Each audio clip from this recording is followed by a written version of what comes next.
আসসালামু আলাইকুম। আজকে আমাদের কাছে অনেকগুলো প্রোডাক্ট আইডি দেওয়া আছে। এখন মনে করি আমাদের প্রোডাক্ট আইডি গুলো ডান পাশে চারটা ক্যারেক্টার আলাদা করতে হবে। সেক্ষেত্রে আমরা রাইট ফর্মুলা ব্যবহার করব। তো প্রথমে আমরা B2 সেলটা সিলেক্ট করলাম, এরপর ইকুয়াল সাইন, কারণ ফর্মুলা লেখার আগে আমাদের ইকুয়াল সাইন নিতে হবে, তারপর RIGHT রাইট, লেফট ব্র্যাকেট। এরপর এক্সেল আমাদের কাছে টেক্সট চাচ্ছে যে কোন বক্স থেকে আমরা ক্যারেক্টার আলাদা করব। তো আমরা মাউস দিয়ে A2 বক্সে সিলেক্ট করে দিলাম যে এই বক্স থেকে আমরা ক্যারেক্টার আলাদা করব। এরপর কমা টাইপ করলে কম্পিউটার আমাদের কাছে নাম্বার অফ ক্যারেক্টার চাচ্ছে, অর্থাৎ যে আমরা এই বক্সে কয়টা ক্যারেক্টার আলাদা করব ডান পাশ থেকে। তো আমি বলে দিলাম যে 4, চারটা ক্যারেক্টার ডান পাশ থেকে আলাদা করব। এরপর এন্টার প্রেস করি, বুম, আমরা দেখতে পাচ্ছি যে প্রোডাক্ট আইডি এর ডান পাশে চারটা ক্যারেক্টার আলাদা করে এখানে চলে আসলো।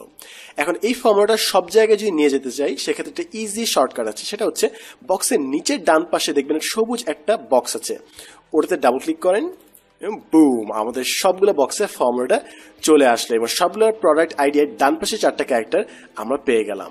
ঠিক একইভাবে আমরা যদি বাম পাশ থেকে কোনো নির্দিষ্ট সংখ্যক ক্যারেক্টার আলাদা করতে চাই সেক্ষেত্রে আছে হচ্ছে লেফট। আমরা প্রথমে এই বক্সে সিলেক্ট করলাম B2, তারপর equal sign LEFT left bracket. ঠিক আগের মতো এক্সেল আমাদের কাছে টেক্সট চাচ্ছে, তো আমরা A2 বক্সটা সিলেক্ট করে দিলাম।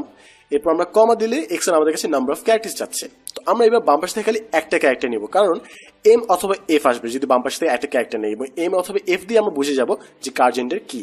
তো আমরা 1 টাইপ করলাম, এরপর এন্টার প্রেস করলেই বুম, আমাদের M চলে আসলো। ঠিক আগের মতো সবগুলো বক্সে এই ফর্মুলাটা নিয়ে যেতে বক্সের নিচের ডান পাশে সবুজ বক্সে ডাবল ক্লিক করি এবং বুম, আমাদের সবগুলো বক্সে MF চলে এসেছে।